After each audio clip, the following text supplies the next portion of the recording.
Hi, welcome to the Gamesplainer. I'm Jeff the Gamesplainer and today I'm Gamesplaining Libertalia. So it's been a year since I did my first video for Libertalia. What do I think of it now? Have I played it? Well, yes, I have played it. I've played it 2 or 3 times since I did that video. I still like the game. I fear I'm getting slightly more frustrated with the game as time goes on. But that's simply because it's a tough game. It messes with my head. I think it's a tricky one to get your head around the mechanism of the actions of when the cards happen. And then I get caught in a style of play which doesn't necessarily work with every combination of cards. In fact, I found some combinations of cards don't work with themselves when they come through. Because everyone's using the same cards to start with, you might find that one card really relies on having stuff happen. In fact, many cards might rely on many stuffs happening. If those stuffs aren't happening, these cards are valueless. The only thing they can be used for is for your grading on when you're going to select your treasure, but you don't get the action from the card. And so you find yourself trying to hang on to these cards until those things happen so you can get the action from them, but then you don't have any other cards to play to get those things to happen. I find that a little bit frustrating with this game. But at the same time, if you're able to change things, it's a beautiful game. It just flows really well.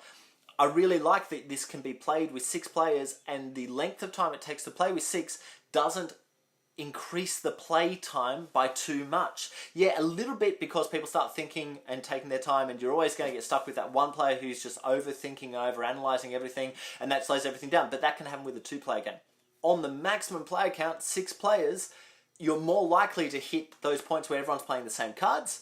And that's fine. That's one of the elements of the game that's kind of fun, and you got to kind of get your head around that and understand that there is still an order when that happens. And so remembering to have a look at the bottom of your card to see what the number is for when in that order you're going to have it is actually really becomes more important with a higher player count. I find this one not an easy game to get to the table. When it gets there, I find that everyone kind of really gets their head involved. It's a different level of concentration on this game than most other games that I own.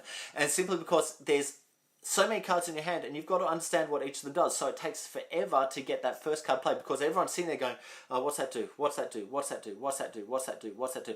Through your entire hand, I think there's, 10 cards to 10 cards to read all the text on. That's going to take some time. And I think that's the bit that slows this game down the most. Then, having the memory for what these cards do, sure, it should increase the rapidness or decrease the length of time it takes between each card being played in future rounds, but you still find that you're reading them and reading them and reading them. There's only been 1 or 2 times that I've played the game overall, not just in this year, but overall, where I've been able to go through my cards and go, okay, this one needs to be played here, this one, this one, this one, and actually set the order early on. Because if you've got that order set because you think you know what everyone else is going to be doing, and you can see what needs to come out in terms of what you're picking up and how high or low you're going to need to be in that turn order, if you can do that, it makes it really quick for you. But if you've got someone who's reading every card every time and going, oh, what do I do with this? It can slow the game down dramatically. And I think that's the only kind of real negative on this game. Everyone I've played this with this year has enjoyed it. I've played it with a group that's like, oh, we need to play this again, we need to play it again.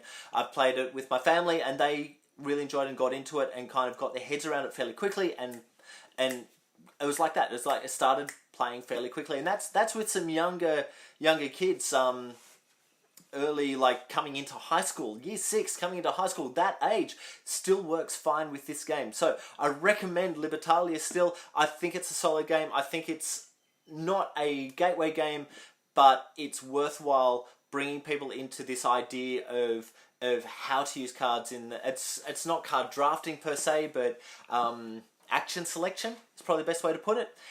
So getting an introduction to action selection and everyone playing at the same time with those types of action selections it's a good thing to do. So look, I recommend Libertalia. If you haven't checked it out, go back and have a look at my original Gamesplained and see what you think of it. If you've got any comments or suggestions, please write them below. If you've got any games that you wish to be Gamesplained, please shoot me an email at thegamesplainer@gmail.com.